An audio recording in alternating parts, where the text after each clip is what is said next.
Ask doctor Neeraja అండి. ఇంకొక question madam, నాకు ఫ్యామిలీ ప్లానింగ్ అయింది, 1 month అయినా కూడా పీరియడ్ రాలేదు. సో నాకు రెగ్యులర్ గా వస్తాయి, ఫ్యామిలీ ప్లానింగ్ అయిన 1 month కూడా పీరియడ్ రాలేదు, ఏమన్నా ప్రాబ్లమా? సో జనరల్ గా మనకు పీరియడ్స్ రేంజ్ అనమాట 25 to 35 days మధ్యలో ఎప్పుడైనా రావచ్చు. సో మనకు అన్ని ఆర్గాన్స్ ఫంక్షన్ రేంజ్ లో ఉంటాయి. మనము పల్స్ చూసుకున్నా, హార్ట్ రేట్ చూసుకున్నా, ఏదైనా కానివ్వండి, బీపీ కానివ్వండి, యూరిన్ అవుట్పుట్ కానివ్వండి, రేంజ్ అనమాట ఒకేలాగా ఉండదు. సో పల్స్ 80 అంటే 80నే ఉండదు, బీపీ 120 80 అంటే 120 80నే ఉండదు. సో డేట్స్ కూడా 28 days అంటే 28 days ఉండవు. సో మన బాడీ పనితీరుని బట్టి, మన స్ట్రెస్ లెవెల్స్ ని బట్టి, మనం ఎక్సర్సైజ్ చేసేదాన్ని బట్టి, డైట్ ని బట్టి, స్లీప్ ని బట్టి మారిపోతూ ఉంటాయి. మన ఆర్గాన్స్ బ్రెయిన్ కూడా నిద్రపోతే ఒకలా పనిచేస్తుంటాయి, పరిగెడుతుంటే ఒకలా పనిచేస్తుంటాయి, ట్రావెల్ చేస్తుంటే ఒకలా పనిచేస్తాయి, మన ఆలోచనలు బట్టి మారుతాయి, స్ట్రెస్ లో ఉంటే ఒకలా పనిచేస్తాయి. సో అలాగే పీరియడ్స్ కూడా 25 to 35 days రేంజ్ అనమాట. సో చాలా మందికి 28 days కి రావచ్చు, ఇంకొక మంత్ 30 days కి రావచ్చు, ఇంకొంతమంది 25 days కి రావచ్చు. సో మీరు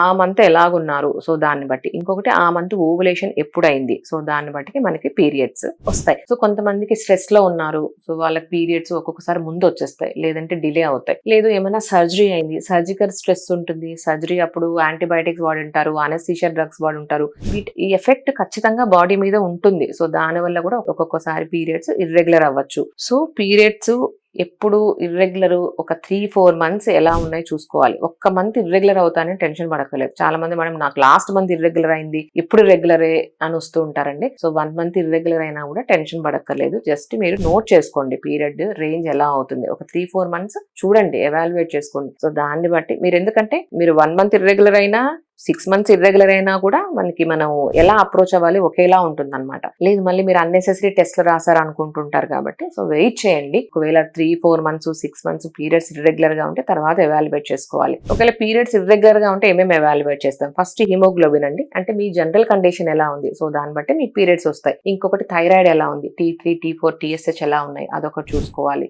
ఒక్కొక్కసారి హైపర్ టెన్షన్, అది చూసుకోవాలి. ఇంకొకసారి స్ట్రెస్ హార్మోన్, ప్రొలాక్టినోమాస్ అంటారు, ఒక్కొక్కసారి ప్రొలాక్టిన్ లెవెల్ ఎక్కువ ఉంటుంది. సో దాని వల్ల కూడా హెచ్బి యాక్సిస్ సప్రెస్ అయిపోతుంది, పీరియడ్స్ ఇర్రెగ్యులర్ అయిపోతూ ఉంటాయి అనమాట. ఇది నార్మల్ బ్లడ్ టెస్ట్. ఇంకొకటి ఇంపార్టెంట్ టెస్ట్ వెజినల్ అల్ట్రాసౌండ్ కానీ అబ్డామినల్ అల్ట్రాసౌండ్. యూట్రస్ ఎలా ఉంది, ఓవరీస్ ఎలా ఉన్నాయి, ఓవరీలు ఏమైనా సిస్ట్ ఉన్నాయా, సో సింపుల్ పీసీఓడి ఏమన్నా ఉందా, ఈ సింపుల్ టెస్ట్ ద్వారా మనకు పీరియడ్స్, హార్మోనల్ ఇంబ్యాలెన్స్, జనరల్ గా బ్రాడ్ టర్మ్ లో అంటే మీకు అర్థం కావాలంటే హార్మోనల్ ఇంబ్యాలెన్స్. సో ఇవన్నీ చూసుకోవాలి.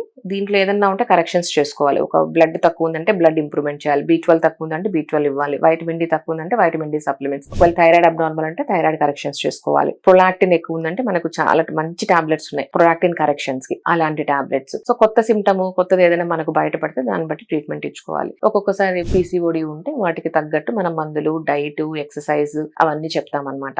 ఒకవేళ సిస్ట్లు ఉన్నాయంటే దానికి మనం OC pills, Sunday Monday pills అని ఇస్తుంటాము. సో దాని వల్ల కూడా సో మనకి ప్రతి డిసీజ్ కి ట్రీట్మెంట్ అయితే ఉంది. సో ప్రతి దానికి టెన్షన్ పడద్దు. ఇప్పుడు మీకు డాక్టర్ అప్రోచబుల్ గా ఉన్నారు, సో ఆన్లైన్ కన్సల్టేషన్స్ చాలా ఉన్నాయి కాబట్టి ఏ సిమ్టమ్, కొత్త సిమ్టమ్ నెగ్లెక్ట్ చేయొద్దండి. సో ప్రతిదీ నోట్ చేసుకోండి, మీ డౌట్స్ అన్ని క్లారిఫై చేసుకోవచ్చు. Thank you.